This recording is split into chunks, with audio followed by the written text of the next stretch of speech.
हम एक एब्स्ट्रैक्ट पढ़ेंगे MDPI का। ये डिहाइड्रेशन वाटर बैलेंस से रिलेटेड है। Adequate hydration is essential for the maintenance of the health and physiological function in the human body. तो ह्यूमन बॉडी के फिजियोलॉजिकल फंक्शन के लिए और हेल्थ को मेंटेनेंस के लिए एडिक्वेट हाइड्रेशन बहुत ज़रूरी है। However many older adults do not maintain adequate hydration which is under recognise and poorly manage. ठीक है, तो इसमें बता रहे हैं कि जो ओल्डर एडल्ट हैं 34 की एज में ये वो हाइड्रेशन को प्योरली मेंटेन नहीं करते, काफ़ी पुअरली मैनेज करके रखते हैं। Older adults are more vulnerable to dehydration specially those living with multiple chronic disease. ठीक है, तो इसमें बता रहे हैं जो ओल्डर एडल्ट है, ठीक है, यहाँ पे 34 मैंने कम बोल दिया, ये 40 to 50 60 की एज वाले जो लोग होते हैं उनके बारे में बता रहे हैं।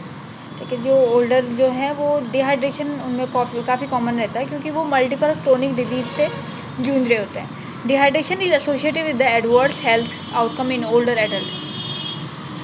ठीक है, जो डिहाइड्रेशन है वो एसोसिएटेड है adverse health outcome in older adult में and act as the independent factor of the hospital length of the stay, readmission, intensive care in hospital, mortality and poor prognosis. Dehydration is a prevalent health problem in older adults. ठीक है, तो dehydration है ये prevalent health problem बताई गई है older adults में, accounting for the substantial economic and social burden.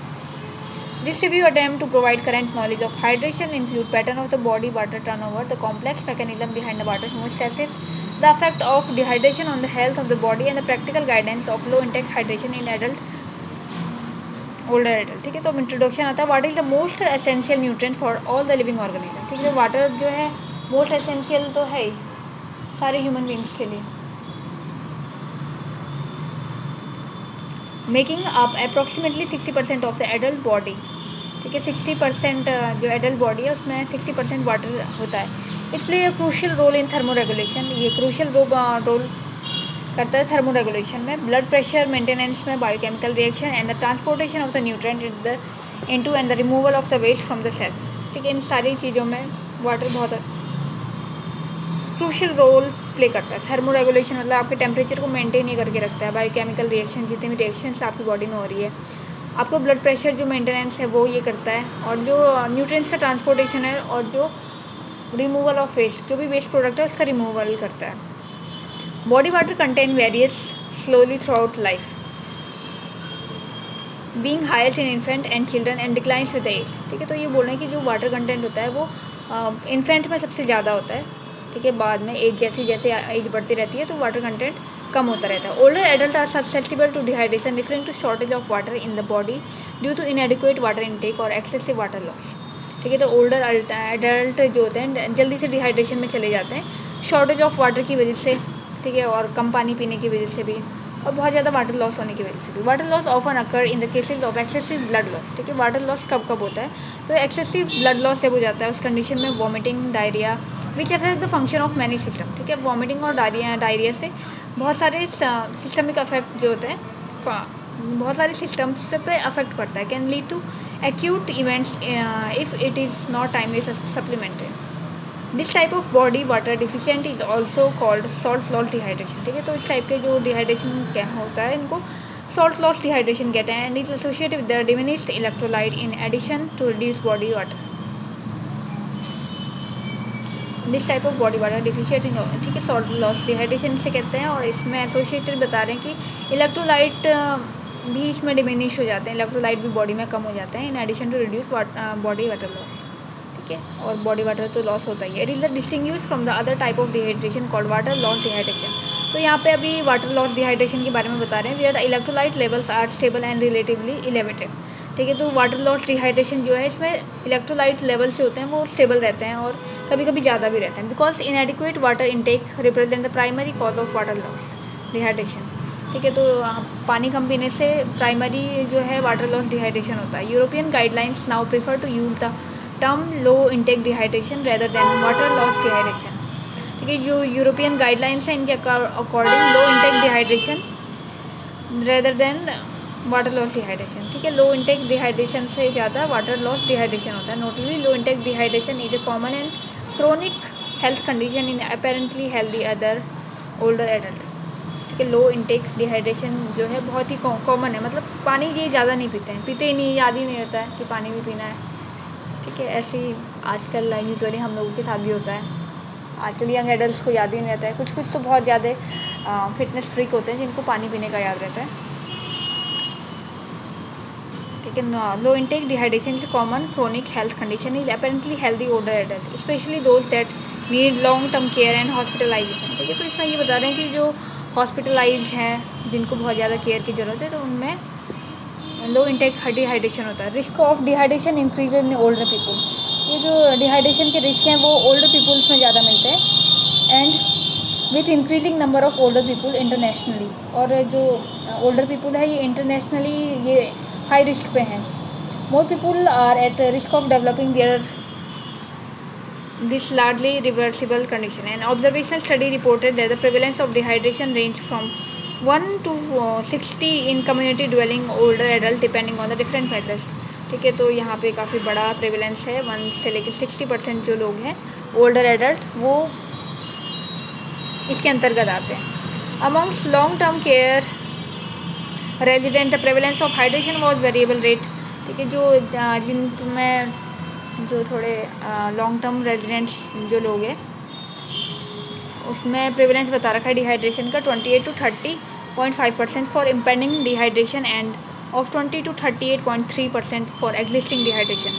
Small longitudinal study conducted on nursing home resident found that dehydration occur in 31%, ठीक है। तो नर्सिंग होम्स में बता रहे हैं डिहाइड्रेशन जो है 31% मिलता है, ये 6 मंथ ऑफ पीरियड का डाटा बता रहे हैं। In a prospective cohort study of 200 older adults, 37% of participants were diagnosed as dehydrated at the admission to hospital and nearly 2/3 of those remained dehydrated at 48 hours after admission।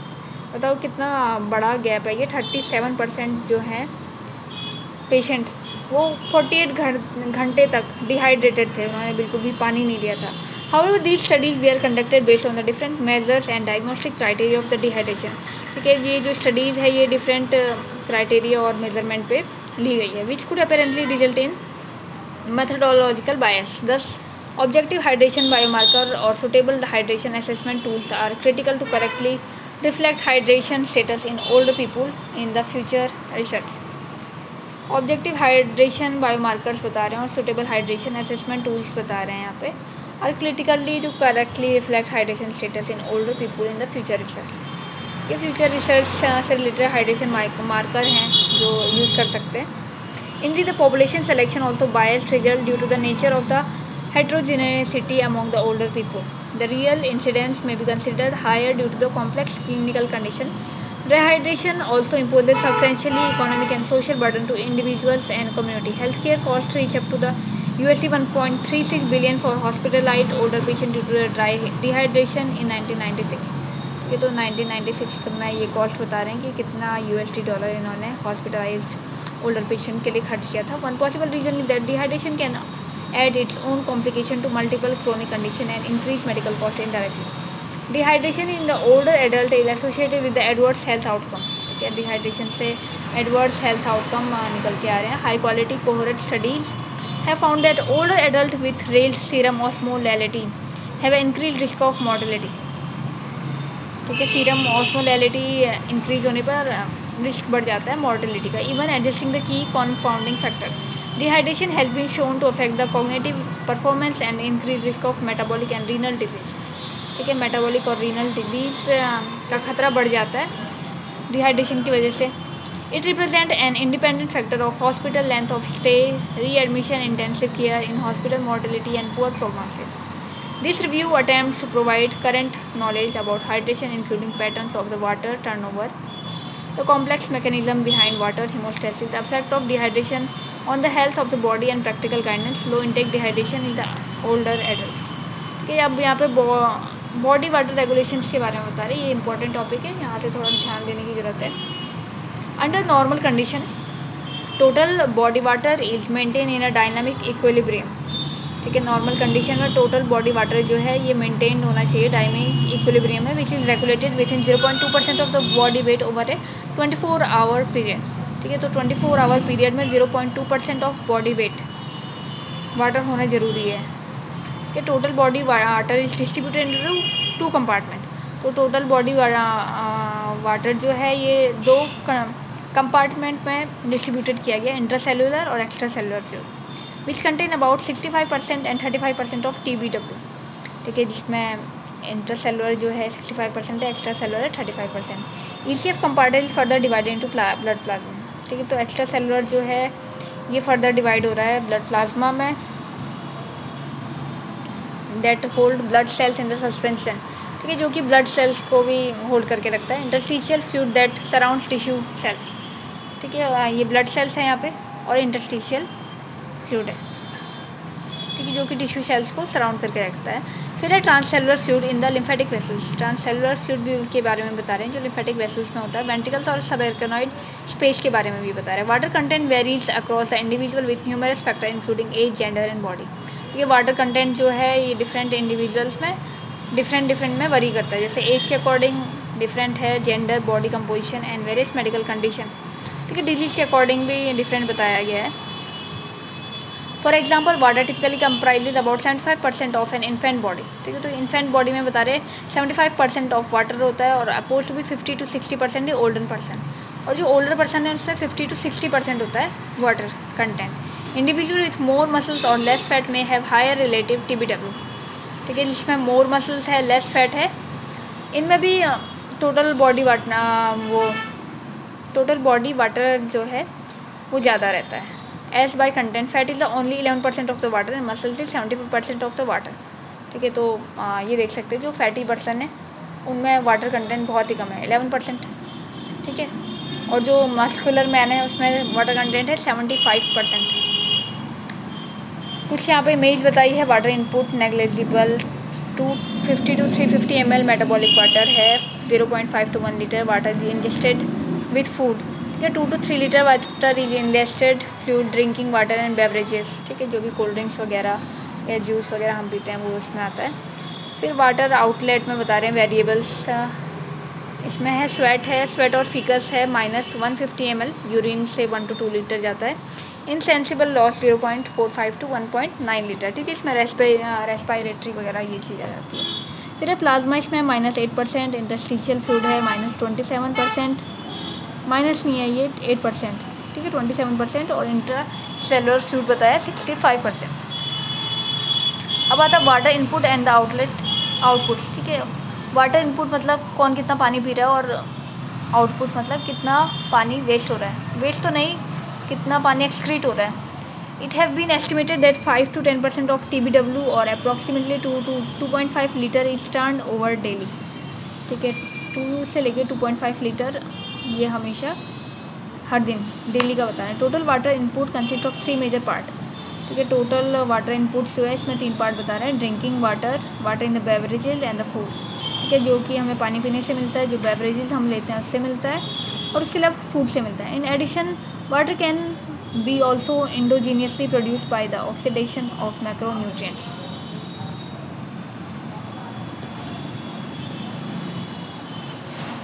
ठीक है, इसके अलावा ये बता रहे हैं कि वाटर जो है प्रोड्यूस होता है ऑक्सीडेशन ऑफ मैक्रोन्यूट्रिएंट से, and the small amount is absorbed through the transcutaneous and respiratory ways. Metabolic water represent only about 250 to 350 ml per day in sedentary people. ठीक है, तो यहाँ पे 3 पार्ट कर दिए इन्होंने। मेटाबॉलिक वाटर्स जो है 250 to 350 ml सेडेंटरी पीपल में मिलता है। More than 2/3 water input are drive from the intake of the fluid and food to offset water loss. Additional water intake में भी required due to the high temperature. ठीक है, high temperature होने पे water intake बढ़ जाता है, physical activity होने पे बढ़ जाता है, और अदर कंडीशन में भी बढ़ जाता है। Daily water intake is crucial to counter balance with output to maintain appropriate hydration status. ठीक है, तो यहाँ पे बता रहे हैं डेली जो वाटर इनटेक है वो क्रूशियल होता है। ठीक है, हाइड्रेशन को मेंटेन करता है। यूरोपियन फूड सेफ्टी अथॉरिटी के अकॉर्डिंग इसमें बता रहे हैं जो एडिक्वेट वाटर का इनटेक है ये 2.0 लीटर पर डे बता रहे हैं फॉर वुमेन, और 2.5 लीटर पर डे बता रहे हैं मैन में। ठीक है, maintain desirable urinary osmolarity and the water consumption derived from the combined observation of drinking water, beverages and food. Assuming 20% of the total water intake comes from the food, women would require 1.6 liter per day daily fluid intake, and men 2.0 liter per day. According to the European Society for Clinical Nutrition and Metabolism, Also estimate daily fluid intake as 80% of total water intake. For the recommendation,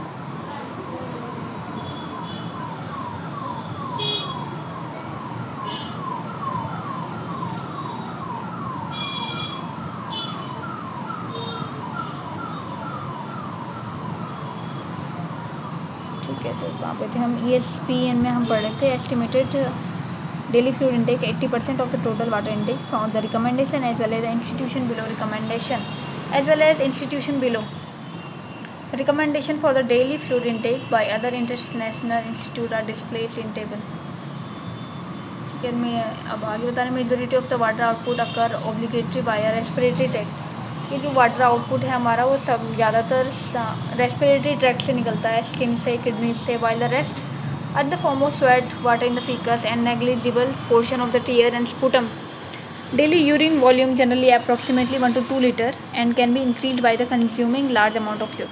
ठीक है, वैसे तो ये बता रहे हैं कि daily urine output जो होता है 1 to 2 लीटर होता है। अगर कोई ज़्यादा पानी पीता हो तो इससे ज़्यादा हो जाती है।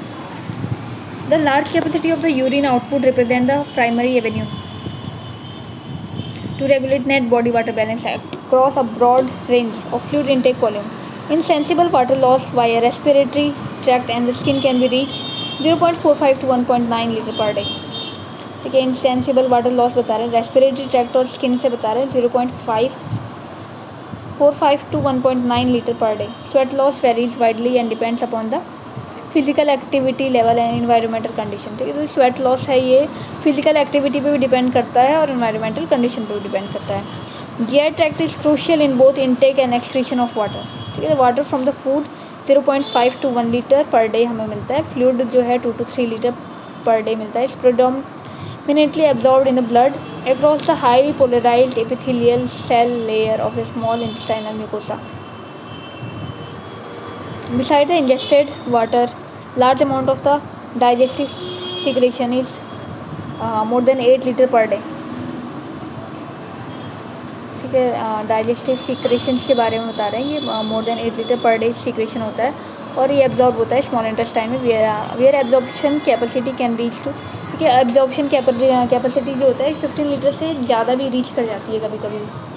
Nearly 1 to 1.5 litre water in digester enters the colon for subsequent absorption while only about 150 ml water is excreted in the fecus। ठीक है, तो फीकस में कितना कम पानी निकल रहा है ना। और स्वेट में हमने देखा, रेस्पिरेटरी ट्रैक्ट और स्किन में हमने देखा 0.45 टू लेके 1 लीटर तक। ठीक है, तो इससे ऐसा लग रहा है कि पानी पीना कितना ज़रूरी है। वैसे मैं बहुत कम पानी पीती हूँ। ठीक है, notably the majority of the objective parameter on the water turn over are derived from the healthy adult under stable और नियरली आइडल इन्वायरमेंट।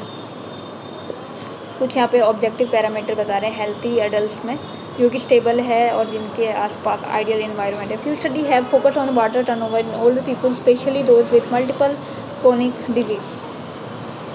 ठीक है, तो ये स्टडी फोकस्ड की गई है ओल्डर पीपल के लिए। ठीक है, जो जिनको मल्टीपल क्रोनिक डिजीज है। Small sample size comparatively study water turnover rate was found to be faster in the physically dependent older people. ठीक है, तो ये बता रहे हैं small sample size comparative study किया गया water turnover rate found to be faster in physically dependent. ठीक है, जो ओल्डर पर्सन फिजिकली डिपेंडेंट होते हैं उनमें फास्टरली टर्नओवर रेट बता रखा है। ठीक है, 2.2 litre per day in summer and 2.1 litre per day in winter compared with the independent group 1.5 litre per day and 1.6 litre per day respectively during the same period, which suggested an impact of the physical activity on water turnover in the old people. ठीक है, water turnover is also influenced by the body composition, energy consumption, temperature and the climate condition. कि जो water turnover है वो influence करता है body composition से, energy consumption से। ठीक है, वाटर टर्नओवर इज ऑल्सो। ठीक है, जो वाटर टर्नओवर है ये डिपेंड करता है, इन्फ्लुएंस हो जाता है बॉडी की कंपोजिशन से, एनर्जी कंजप्शन, कितना एनर्जी जा रही है, कितना एनर्जी से काम कर रहे हैं। ठीक है, टेम्परेचर पे, क्लाइमेट कंडीशन पे। Recent article publish in science provided an in depth understanding of the body water turnover in all ages as well as under broad range of environment and living condition. ठीक है, तो कुछ studies हुई है जिसमें इन्होंने सभी लोगों को लिया था। As expected water turnover decrease with the age. ठीक है, तो वाटर टर्नओवर जो है वो डिक्रीज हो जाता है एज के साथ। and was lower in the men, और men में lower होता है than in women. In the large sample study for a global database, an equation was obtained to predict water turnover with the power to explain 47.1% variation.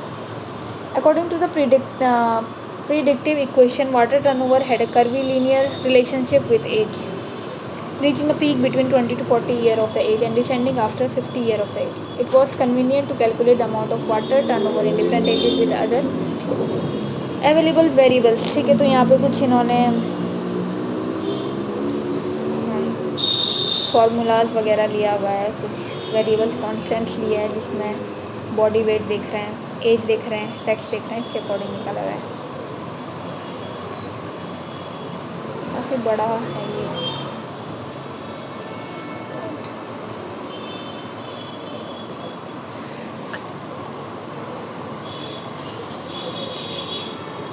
तो कहाँ पर थे हम, वहाँ पर से स्टार्ट करते हैं। ठीक है, physiological mechanism of water balance. अब फिजियोलॉजिकल मैकेनिज्म बता रहे हैं वाटर बैलेंस का, किस तरीके से ये काम करता है। Body water balance is achieved by two major mechanism regarding the hormone arginine vasopressin. ठीक है, तो जो वाटर बैलेंस है वो मेनली दो हार्मोन्स के द्वारा अचीव होता है। ठीक है, इसमें आ रहा है AVP वैसोप्रेसिन और thirst, integrated mechanism of vasopressin and thirst collaborated to maintain the osmotic homeostasis. ठीक है, तो ये यहाँ पे बता रहे हैं कि इंटीग्रेटेड जो वैसोप्रेसिन और थर्स्ट है ये मेंटेन करते हैं ऑस्मोटिक हेमोस्टेसिस को व्हेन इनएडिक्वेट वाटर इनटेक और एक्सेसिव वाटर लॉस। ठीक है, जब बहुत ज़्यादा वाटर इनटेक होता है और ज़्यादा ही एक्सेसिव वाटर लॉस होता है, the osmolarity of the ECF increases, extra cellular fluid increases which send a message that I am thirsty to the brain.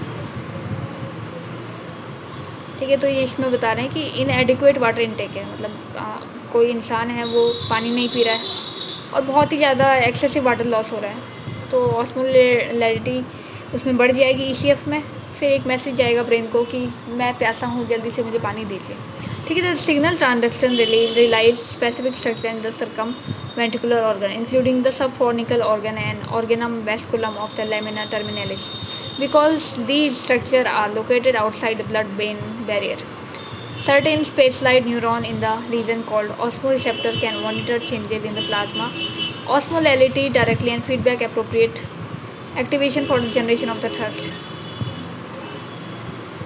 ठीक है, यहाँ पे इन्होंने कुछ स्ट्रक्चर बताए हैं। ये स्ट्रक्चर ये ब्लड ब्रेन बैरियर के आउटसाइड में ही मिलते हैं और ये इनके पास कुछ स्पेशलाइज्ड न्यूरॉन्स हैं।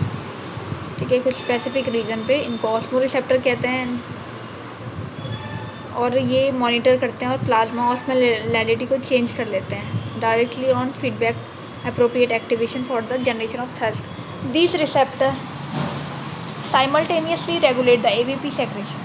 ठीक है, जो ये रिसेप्टर होते हैं ये अपने आप ही रेगुलेट करते हैं AVP सेक्रेशन को from the posterior pituitary and the osmo regulation mechanism. ये रिसेप्टर AVP को सीक्रेट कर रहे हैं पोस्टीरियर पिट्यूटरी से और ऑस्मो रेगुलेट कर रहे हैं मैकेनिज्म ऑफ AVP को। ठीक है, जो हमने पहले पढ़ा था voluntary drinking behaviour is then drive by the sensation of thirst to replenish water. तो इसमें बता रहे हैं कि एक वॉलंटरी ड्रिंकिंग बिहेवियर होता है कि पानी की बोतल देख के अपने आप ही हमें ये होता है कि हाँ पानी पीना है। Is then driven by the sensation of thirst to replenish water. ठीक है, तो ये एक सेंसेशन ऑफ थर्स्ट होता है पानी को देख के। Therefore, thirst can be deemed as the defense mechanism to the counteract deficit of the body water. ठीक है, थर्स्ट को डिफेंस मैकेनिज्म के उसमें भी लिया गया है यहाँ पे। However, thirst sensation often diminish in older adults। तो ये बोल रहे हैं कि जो थर्स्ट सेंसेशन है, जो प्यास लगती है वो ओल्डर एडल्ट में थोड़ी डिमिनिश हो जाती है thirst and response to osmotic stimulation have been evaluated in old adults by administration of hypertonic saline or fluid restriction।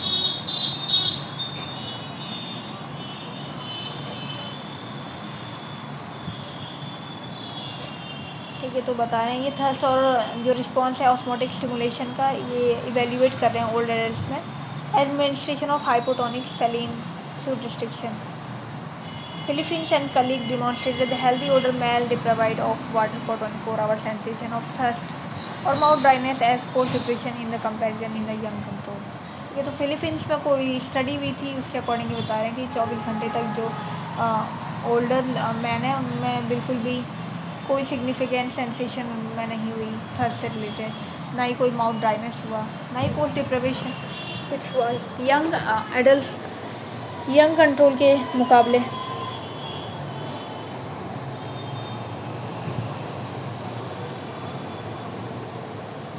ठीक है, आगे बता रहे हैं more over older man drank less water and had rich plasma osmolarity. ये जो older man है वो कम पानी पीते हैं और प्लाज्मा ऑस्मोलैरिटी बढ़ जाती है compare to pre deprivation level. However osmotic loading thirst was intact in healthy older people. ठीक है, हेल्दी ओल्डर जो पीपल है उसमें ऑस्मोटिक लोडिंग थ्रस्ट थी वो ठीक ठाक थी। 2 hour of the hypotonic saline infusion. One reasonable explanation is that older people appear to have relatively poor response to the slowly elevated plasma osmolarity for the thirst। ठीक है, तो इसमें ये भी बताना है कि जो ओल्डर पीपल है इनमें रिस्पांस बहुत कम होता है, कि उनका प्लाज्मा ऑस्मोलैरिटी बढ़ गई है जिसकी वजह से उनको थर्स्ट लग गई है। ठीक है, the blunted thirst sensation is an important contributory factor to the increase risk of dehydration in older people. ठीक है, ये सेंसेशन के ब्लंट हो जाने से, मतलब अच्छे से काम नहीं करने से, तो डिहाइड्रेशन का रिस्क ओल्डर पीपल में बढ़ जाता है। AVP also called anti diuretic hormone. ठीक है, AVP को एंटी डायूरेटिक हार्मोन भी कहा जाता है। Is a 9 peptide hormone. It is mainly synthesized by magnocellular neuron. ठीक है, ये यूजुअली मैग्नोसेलुलर न्यूरॉन से ये सीक्रेट होता है इन द पैरावेंट्रिकुलर और supra optic nuclei of the hypothalamus. ठीक है, ये पैरावेंट्रिकुलर और supra optic nuclei of the hypothalamus से सिंथेसाइज होता है and transported within the axon into the posterior pituitary, और ट्रांसपोर्ट होता है एक्सॉन में। ठीक है, जो कि है पोस्टीरियर पिट्यूटरी में, और वहाँ पे जाके स्टोर हो जाता है। The secretion of the AVP is fine tuned by a set of point of the plasma osmolarity within normal range. ठीक है, तो सीक्रेशन ऑफ AVP कब होता है, तो इसमें ये कुछ वैल्यूज बता रखे हैं। 275 to 295 milli osmolarity per kg, ये तो इसकी नॉर्मल रेंज है। As plasma osmolarity increases by 1 to 2%, AVP is release in the blood stream. ठीक है, जब प्लाज्मा ऑस्मोलैरिटी जो है इंक्रीज हो जाती है ब्लड में, तो एकदम से AVP रिलीज होता है and the plasma concentration is elevated at, और प्लाज्मा कंसनट्रेशन जो होता है 1 pg/ml बढ़ जाता है, which leads to the remarkable decrease excretion of the free water. ठीक है, तो इसकी वजह से क्या होता है, जितना भी फ्री वाटर जो भी हमारी बॉडी में निकल रहा है वो एक्सक्रीट करना कम हो जाता है and reduction in the urine volume. ठीक है, और यूरिन वॉल्यूम में भी रिडक्शन हो जाता है। The target of anti diuretic action of AVP is the vasopressin. ठीक है, तो यहाँ पे टारगेट बता रहे हैं एंटी डायूरेटिक एक्शन का। AVP is the vasopressin receptor sub type V2 receptor which is located at the basolateral membrane of the renal collecting duct cell. कि जो AVP है ये वैसोप्रेसिन रिसेप्टर सब टाइप है एक V2 रिसेप्टर, ठीक है, जो कि लोकेटेड होता है basolateral membrane of renal collecting duct cell में। By binding to its specific V2 receptor, AVP activate cyclic adenosine monophosphate protein kinase, a pathway and increase the expression of the water channel protein Aquaporin 2 in apical membrane of renal collecting duct cells। क्या बता रहे हैं, ठीक है, जब ये अपने specific V2 receptor से कनेक्ट होता है, बाइंड होता है, AVP एक्टिवेट करता है साइक्लिक एडिनोसिन मोनोफॉस्फेट को, प्रोटीन काइनेज भी से कहते हैं। ठीक है, pathway and increase the expression of water channel protein, और वाटर चैनल प्रोटीन जो होता है ये बढ़ जाता है। Aquaporin 2 in apical membrane of renal collecting duct cell.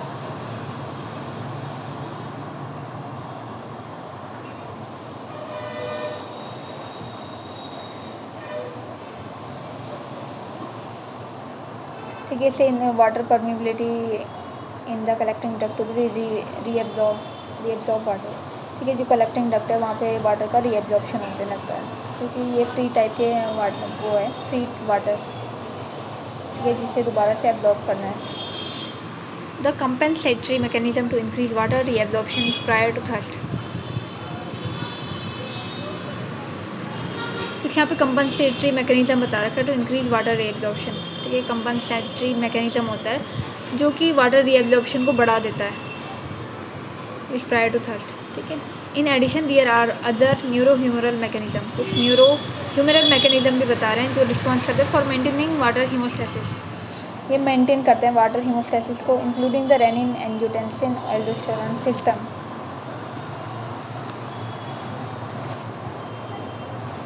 ये कुछ इसके अलावा न्यूरोह्यूमरल मैकेनिज्म भी है जो कि मेंटेन कर रहे हैं वाटर हीमोस्टेसिस को। इसमें आता है राश, ठीक है, रेनिन एंजियोटेंसिन एल्डोस्टेरोन सिस्टम, इसे राश भी कहते हैं, राश। यहाँ पे कुछ फ़ोटो बताई गई है जिसमें बता रहे हैं वाटर इनपुट, ठीक है, वाटर कितना टेक हो रहा है और वाटर आउटपुट, ठीक है। वाटर इनपुट में है सबसे पहले पानी किसी ने पिया, उसके बाद osmotic plasma osmotic pressure increase हो गया, ठीक है। प्लाज्मा ऑस्मोटिक मतलब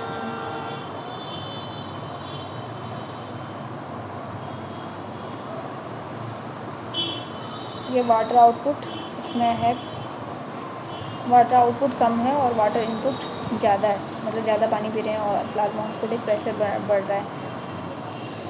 नहीं, इसे हम बाद में समझेंगे, वाटर इनपुट वाटर आउटपुट, ठीक है। ऐसा मान लो कि वाटर इनपुट जो है ये कम है तो प्लाज्मा ऑस्मोटिक बढ़ रहा है, इससे थर्स्ट भी बढ़ रहा है, एवीपी सीक्रेशन भी बढ़ेगा, ठीक है। वाटर इनटेक ज़्यादा होगा तो उसके बाद क्या होगा, रीनल वाटर एब्जॉर्प्शन, ये अलग अलग कंडीशन बताई दी गई है, इसे हम बाद में समझेंगे, ठीक है। यहाँ से आगे कल पढ़ेंगे, बहुत ज़्यादा हो गया है आज।